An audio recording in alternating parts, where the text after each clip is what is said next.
If you're anything like me, your RV or motorhome generator only gets used when you go camping, and sometimes not even then.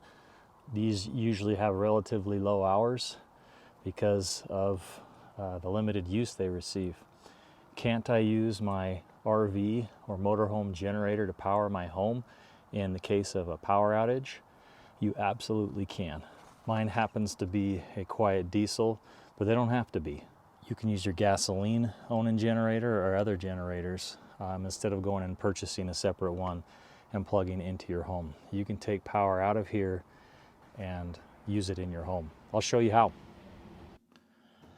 This is the transfer switch I installed. It was a used unit I bought on eBay for $100. Made by Reliance. I believe the brand name now is Protran, or the model is Protran, but this works just fine. This is the line position when you have power coming into your home. Middle would be off and up would be the generator. You feed this through this plug here. There are a lot of good videos out there on YouTube showing you how to hook these up. That's not the purpose of this video, of course, but the other side of the cord that plugs into my RV just goes in here. Twist a little bit of a lock, and then you can switch over individually to generator power. When the power comes back on, of course, you'd come down here, turn your generator off, unplug this, and switch these back down to line.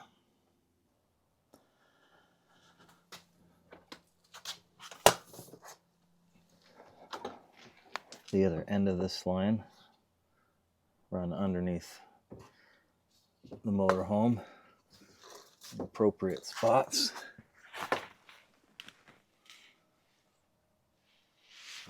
That's it, right up there. Goes over on top of the generator, and then I just punch through. So that cable comes out, and then what I've done here is wired in this box here. Typically in a home, this will then be hardwired straight to your sub panel, your transfer switch. But I don't have that luxury because it's a 50-foot distance from here to my panel, and it's all sheetrocked, and the garage is in between. So what I've done is right on the other side of this wall is I've put the female version of this, and this just basically passes through to that other outlet. I'll plug my green cord into here that goes down to my transfer switch, and then just run it down the stairs there and into the home. So this is just to transfer the power through here so that I can shut my door when the power's out and keep the exhaust fumes out and the weather out.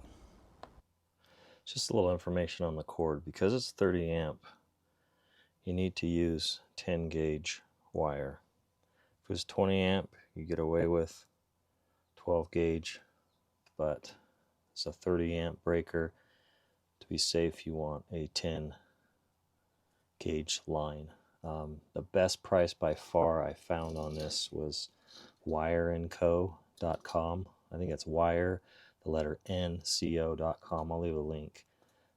This is $2 a foot, and this is what's known as SOOW, and it's meant to be run externally like an extension cord, and it's actually 10-4. It's a little confusing because 10-3 in house wire basically will have 4 lines, but the grounded is unshielded. This SOOW 10-4 wire has all 4 wires in it: red, black, white, green, and they are all individually shielded as well, including the ground. So it's very durable, it's flexible. Lots of tutorials out there on how to wire these plugs and outlets as well, but the little bootleg is always the ground. Directly across from it is the white or the common, and then these two are your hots. You can go red, black, black, red, whatever, it doesn't make any difference. They're the same thing. They're usually labeled like X and Y, and this is W for white, and then that one's G for ground. This is the part of my RV where all the electronics are housed, and the motorhome transfer switches that switch from shore power to generator to battery, inverter, solar. This is the cable that runs down and out, and it runs into the panel here. So this is the 120 volt side of your RV. This is the main breaker, a 50 amp unit here. You could have a 30 amp unit. These run different plugs and such in the motorhome. And this is a 30 amp that I installed. I had space on my bus bar here, whatever they call that. And so I bought a 30 amp breaker. Notice it's a double pole and it's bridged. This is because you have two hot legs in that plug running to the transfer switch in the house. So we've got a ground going to the ground bar.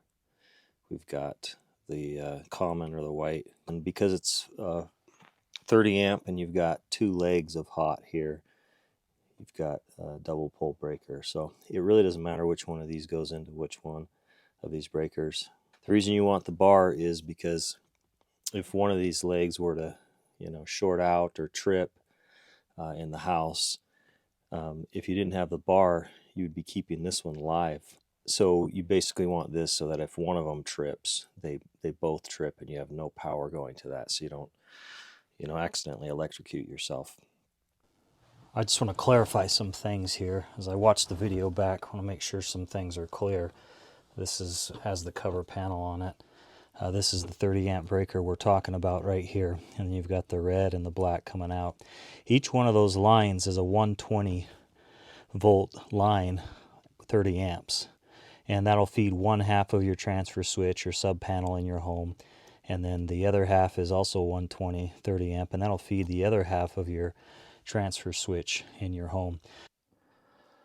The procedure is I get everything hooked up in the house into the transfer switch and run all of the cables and come in here and start my diesel generator. Of course, it doesn't have to be a diesel generator. Any generator that provides probably at least 30 amps output will work. So got this here on, and then I'd come down here and switch the breaker up. What that does is this is going to feed the transfer switch in the motorhome. We'll flip to generator because there's no shore power. This will be live. It'll feed all of these, and now it'll feed this. And then when I turn this up, of course, this is now feeding that plug, which runs down into my home.